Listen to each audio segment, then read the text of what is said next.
que ele tem. Já estamos de volta com o programa Conexão de hoje, sempre em nome de Unimed Marília, cuidar bem da sua saúde, esse é o plano. Vitalícia Levíssima Água de Marília, Oral Center Odontologia Especializada e também com a gente a companhia sempre agradável da Lapa Reforço de Fundações, fone 33040334. Programa Conexão de hoje falando sobre limites, falando aqui dos nossos filhos. Se você ligou o televisor agora, acompanha esse bloco, você pode conferir depois no YouTube, o primeiro bloco foi muito interessante. A gente está aqui com a Silvia Aoki, que é psicóloga clínica, membro filiada da Sociedade Brasileira de Psicanálise, também com especialização em casal e em família pela PUC, e está aqui conosco para falar um pouco sobre limites. Bom, Silvia, vamos detalhar aqui um pouco a diferença entre o protetor, né, o desprotetor e o superprotetor. Então, tem a referência principal é esse vínculo que eu estava falando, o contato e o conhecimento do seu filho, né? Até por consequência desse contato, desse tempo, esse vínculo que você vai fazendo e o conhecer mesmo o seu filho. Essa é a referência. A diferença é que os pais superprotetores, eles, na verdade, eles não acreditam no filho, né? Então, todo o controle precisa ficar na mão dos pais, né? Eles não passam para os filhos fazerem as experiências, para os filhos descobrirem. Então, isso também é importante nos limites. Eles precisam existir, mas, como eu falei, não precisa ser em excesso, né? Para que os filhos possam também descobrir o mundo, descobrir a si mesmos, né? Explorar, ultrapassar algumas fronteiras, né? E então os pais superprotetores não deixam, é como se eles não confiassem no filho, e isso é internalizado também. Os filhos também acabam não desenvolvendo a autoconfiança, né? Eles acabam ficando mais inseguros por causa dessa superproteção. Já a desproteção vai para a direção da ausência dos pais, né? Dos pais que não têm tempo mesmo, nem o mínimo para ter a qualidade. Então, esses pais que são desprotetores, eles falham no conhecer o filho, eles não conhecem os filhos como deveriam, né? Eu tive um paciente que ele chegava com umas roupas enormes, que dava assim o dobro dele, o tênis também, você percebia que estava grande no pé. E aí eu perguntei para ele, você gosta de usar roupa assim, né, tênis largo? Porque tem adolescentes que gostam, né? E ele disse, não, mas meus pais não acertam o meu tamanho, né? Então, já era um sintoma, né, de que era difícil para os pais estarem acompanhando até esse desenvolvimento do filho. E às vezes até uma pressa dos pais de que esse filho cresça, essa pressa se reflete nessa escolha de comprar roupas sempre maiores, né? E porque dá uma angústia ter filhos pequenos, a responsabilidade que ter filhos pequenos gera, né? E essa angústia pode produzir esse desejo de que os filhos cresçam mais rápido do que é a realidade. Então, os pais que desprotegem são os pais ausentes. Então, é diferente a ausência da falta, né? A falta é quando você não está lá. E os filhos sentem a sua falta, né? Mas sentem a sua falta porque você tem presença. E isso é saudável até, né? Porque daí os pais superprotetores, os filhos nunca sentem falta, porque ele está até em excesso ali, né? Não deixa o filho respirar. Já o desprotetor, ele tem a ausência. A ausência é esse não reconhecimento, é esse não olhar. É muito grave as crianças, os jovens crescerem sem receber um olhar. Quem eu sou, que importância que eu tenho, quais são as minhas qualidades, quais são até as minhas dificuldades, até qual é o prato que eu gosto, qual é o meu estilo de roupa, né? E os pais acertam no presente e os pais ausentes os pais desprotetores ou ausentes, eles erram nos presentes. Não conhecem, né? Eles não dão os presentes corretamente, né? Então, eu me lembro de uma paciente que já era moça e ela foi viajar com os pais e o pai foi lá e comprou um chocolate para ela. E ela me contando disse: Silvia, desde criança eu falo para o meu pai que eu não gosto de chocolate. Então, era até um agrado dele, mas ao mesmo tempo demonstrava o quanto que ele não conseguia assimilar essa filha. Atenção, né? Porque ela já havia dito várias vezes. É triste isso, e o vazio que isso gera. Então, essa ausência gera um vazio. Sem dúvida. É grave. É muito grave. Né? E pode produzir psicopatologias, né? Agora, a falta vai gerar esse reconhecimento, essa separação, eu-outro, né? Eu sou eu, você é você, e tem hora que a gente está junto, tem hora que a gente não está, e eu sinto a sua falta, né? Então, na proteção, tem essa separação saudável. Na proteção também, os pais vão ensinando essa alteridade, né? Essa relação eu-outro, através da relação com os pais. Então, os pais são o primeiro outro do filho, né? Então, como é que você vai ensinar seus filhos a respeitarem os outros, né? E é a formação da sociedade, da ética, de tudo que a gente está vendo aí. A raiz está aqui, ó. Os pais ensinando na própria relação, né? Os pais respeitando os filhos e os filhos respeitando os pais requerendo esse respeito dos filhos. Nasce aí. E isso é uma proteção. Olha, eu fiquei assim muito pensativo com relação ao não protetor e a esse realmente que não consegue assimilar, no desse caso do chocolate aí que você deu, que eu achei um exemplo fantástico.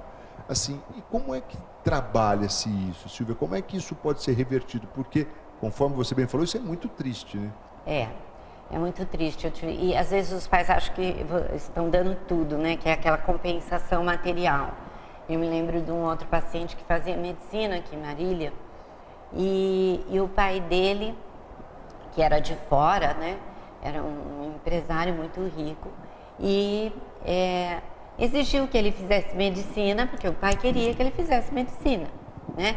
E o pai disse: depois eu monto um hospital para você, quando você voltar para cá. Mas não era o que ele queria, né? E o pai não conseguia enxergar isso. Por mais que ele falasse, o pai não enxergava e o pai exigia que ele fizesse medicina. Então, isso que eu falo da questão dos limites. Parece que é um limite, né?